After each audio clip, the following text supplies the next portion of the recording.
Friends, I thought this morning I would share with you a poem by a poet not at all known in our midst. He is not known widely even in England. This poem came to my notice somewhat accidentally, and I thought it was a piece worth sharing with my fellow Christian believers, and indeed with all those who reflect on the aberrations that creep into the realm of religion. As an introduction to this, I want to make a general point that sometimes literature enables us to understand certain aspects of religion much better than theology does. I have found writers like Dostoevsky, Tolstoy, Milton, Shakespeare, T.S. Eliot, and many others, say Victor Hugo from the French context, far more useful and helpful to understand the genius of Christianity than many of the so-called pious authors who are read popularly by Christians. Here is a poem written by a poet called Lord Houghton. It's in a collection titled Palm Leaves, and the title of the poem, the specific title of the poem is significantly Two Theologies. Two Theologies. What I propose to do is as follows. I'll first read the poem without stopping. Then I'll read it again and stop here and there to offer such comments as may seem to be necessary.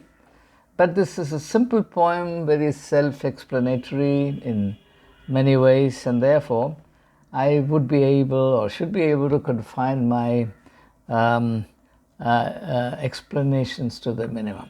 Now let's straight away start with the poem.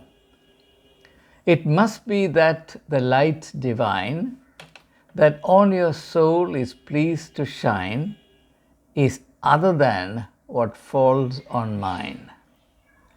For you can fix and formalize the power on which you raise your eyes and trace him in his palace skies. You can perceive and almost touch his attributes as such and such, almost familiar, overmuch. You can his thoughts and ends display in fair historical array from Adam to the judgment day. I cannot think him here or there, I think him ever, everywhere, unfading light, unstifled air. Very interesting. Let me now read it again, stanza by stanza. Each stanza comprises 3 lines, and I'll offer very minimal comments. It must be that the light divine that on your soul is pleased to shine is other than what falls on mine. Now, for example, the Bible tells us that Jesus is the light of the world. The poet here, that Lord Houghton, raises a question. How does this light fall on you?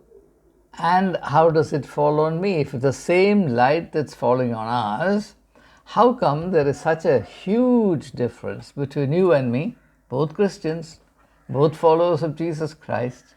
But this light seems to like us, seems to alight us or strike us in entirely different ways.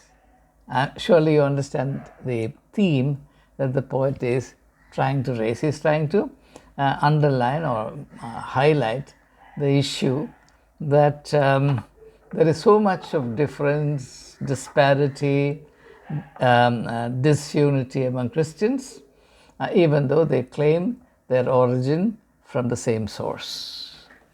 Second stanza. For you can fix and formalize the power on which you raise your eyes and trace him in his palace skies. Now, in this stanza, the poet is referring to the cocksureness that some people claim they entertain about their religious matters. Now, religious dogmatism, for example, is obliged to sound to be absolutely sure. And the poet is absolutely right in saying that this cocksureness, this ill-founded certainty about that which we can never be certain, is really one of the most perverse problems in religion. So you can fix and formalize. How do you cultivate this certainty? You fix and formalize. That is to say, you say that God is only like this. You say that sin is exactly like that. You say that salvation is only like this. So your idea becomes the ultimate. So you fix and formalize. That is to say, you don't allow the possibility for anything different to what you are holding or believing or advocating to be real or valid. Okay? This is self-opinionatedness passing for faithfulness to one's religion, which is a serious spiritual aberration. Third stanza. You can perceive and almost touch his attributes as such and such, almost familiar overmuch. Now, that is to say, you as believers pretend to be very familiar with God. That's the reason why you have lost that awesome sense of God's holiness and otherness. The fact that God is different from you, the fact that God's ways are different to your ways, though it is explicitly stated in the Bible, doesn't make any sense to you, doesn't make any difference in your attitude. So, you are very sure about the attributes of God. Now, what's the significance of attributes to God? You can know a person only through his or her attributes. So knowing attributes is equal to knowing the person concerned. And therefore, when you pretend to be absolutely fixed and certain, leaving no margin for uncertainty or inadequacy about your understanding of what God's attributes are and what those attributes mean, then you're actually reducing God to a lifeless object that is within the remit of your belief or interpretation. So you can perceive and almost touch his attributes as such and such, almost familiar overmuch. The fourth stanza. You can his thoughts and ends display. You're very sure about what the thoughts of God are, how God thinks, and also with what end or what goal in mind God works. The mysterious God. God created the whole universe. God who is the sum and total of all realities in the world, including the ultimate reality. God in whom is comprehended the beginning and end of history. You are very sure that this is exactly how God thinks and this is exactly how God acts, which means that you will not grant to God the freedom to think and act differently to how you are inclined to think and act. In other words, you insult the sovereignty of God. What is the meaning of sovereignty? Sovereignty is a state in which one is beyond the control of anything beyond oneself. So God, a God who can be controlled and manipulated by the so-called believers, is no God. And that's logically correct. And the last stanza now, I cannot think him here or there. I think him, unlike you, you know exactly where God sits, you know God's attributes, you know God's things, you know with what goal in mind God works. Unlike you, I do not know these things. I cannot think him here or there. I'm not very sure about where God sits and where he does not sit. I'm not even sure about if this is the only attribute of God, or for that matter, if this is an attribute of God, this is the only meaning and scope of that attribute. You seem to be cocksure about, absolutely dogmatic about all these things. But I am so different from you. I'm not sure about these things. I cannot think him here or there. I think him everywhere. Now, if God is everywhere, what do I do? How do I comprehend a God? Ultimately and finally, definitively with respect to all details, how do I comprehend, control and manipulate such a God who is everywhere? I cannot be everywhere because I'm limited by time and space. God is everywhere. So obviously God is beyond my control. And at the same time I say that I know everything about God. I can hold God to account. God is only this. God will act only like this.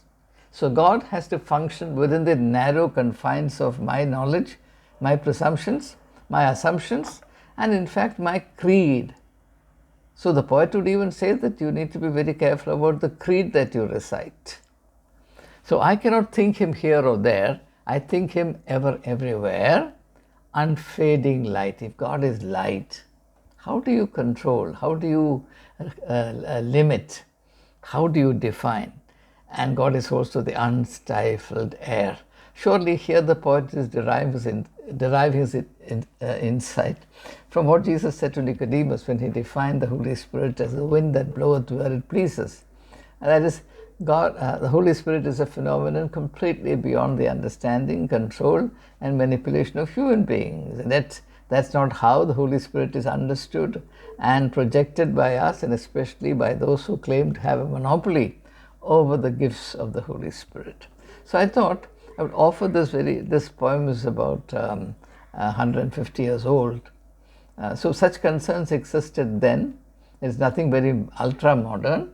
People who were sensible, people who did not consider it a sin to use the brain God has given to them and to think freely and dispassionately, at the same time with a due degree of reverence for the essential attributes of God, namely that God is everywhere and that God is sovereign, that's beyond the control of human beings, either as individuals or as worshipping groups.